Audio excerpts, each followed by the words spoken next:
traffic stops. Millions of them occur every year in the U.S. Police officers pull over drivers for speeding, running red lights, expired or missing tags. Most of them are considered non-events, but as we've seen lately, they can sometimes turn deadly in a flash. For people of color especially, they can be heart-pounding encounters.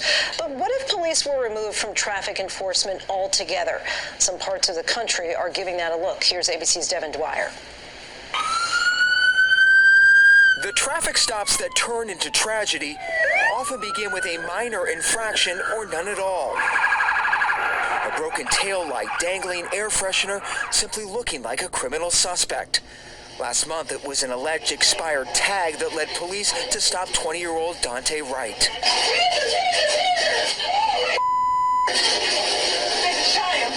I lost my son.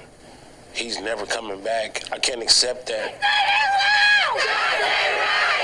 Wright's death by police bullets in Minnesota has prompted fresh soul-searching over why traffic stops in America too often end violently for people of color.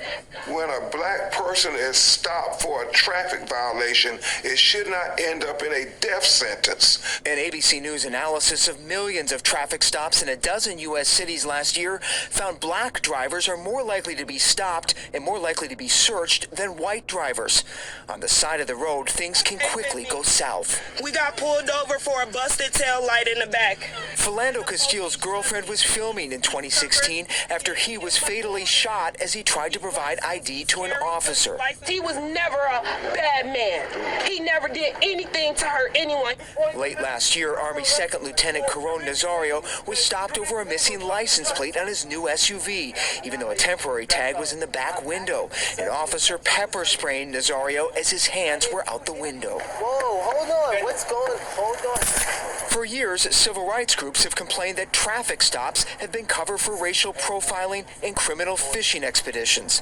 And now some say traffic enforcement should be removed from police responsibilities altogether. Even the best police training is not going to get us to the deep structural reforms that we need to stop these incidents from happening. Criminologist and law professor Jordan Blair Woods is urging cities and states to stop cops from stopping drivers, proposing the creation of unarmed civilian traffic monitors who could issue tickets for violations but would not run background checks or detain, search, or arrest drivers. So rather than police, let's say, stopping you for a taillight violation or an equipment violation or a stop sign violation, you would have these civil employees or these traffic monitors who are essentially conducting the same tasks. But the difference is that the traffic stop would stop and end at that traffic violation. Nearly 19 million drivers were stopped by police in 2018. Woods says if most or all of those encounters were eliminated, unnecessary confrontations could be avoided. They just illegally entered my car, and I'm being forcefully removed. Take a look at me. I'm a specimen right here, buddy. Sir. In 2019, Virginia state troopers pulled over Derek Thompson for an expired inspection decal. The stop captured on Thompson's cell phone camera quickly got physical. The officer was later fired. We don't necessarily do training on de-escalation on a regular basis. Everybody gets it to a small extent, but probably not nearly enough considering how important it is in terms of how do you really do your job. Even officers who have years of training, who are involved in the training, are involved in these types of killings of unarmed black men.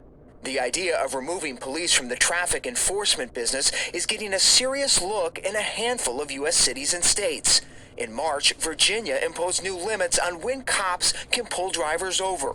A loud exhaust pipe or the smell of marijuana no longer count as a primary reason to initiate a stop.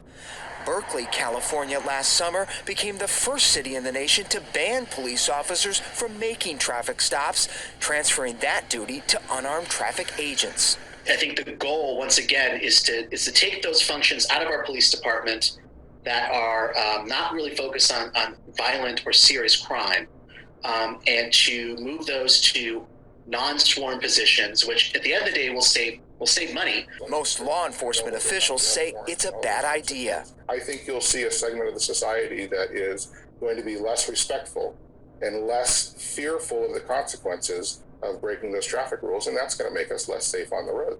Police organizations say traffic stops are among the most dangerous responsibilities officers have and a critical tool to cracking down on criminals. Those have been very, very, very effective in taking guns off the streets of this country. Shootouts like this one in Arkansas, a reminder of the dangers cops can face.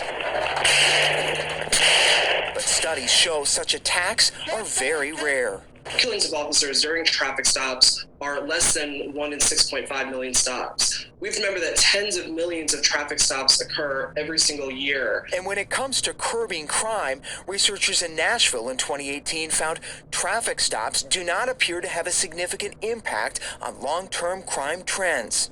With millions of Americans hitting the road this summer, moving cops to the curb faces serious challenges. Hiring new battalions of traffic monitors is expensive. There are legal hurdles. States like California have laws prohibiting civilians from handling police duties. And there are questions of compliance. What do you do with all of those that are non-compliant?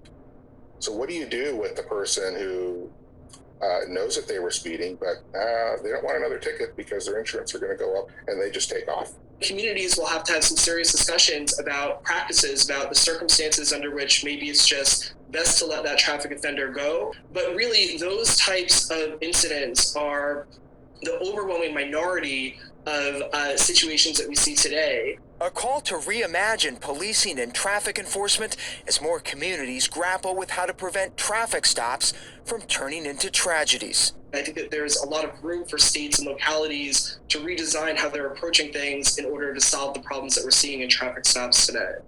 For ABC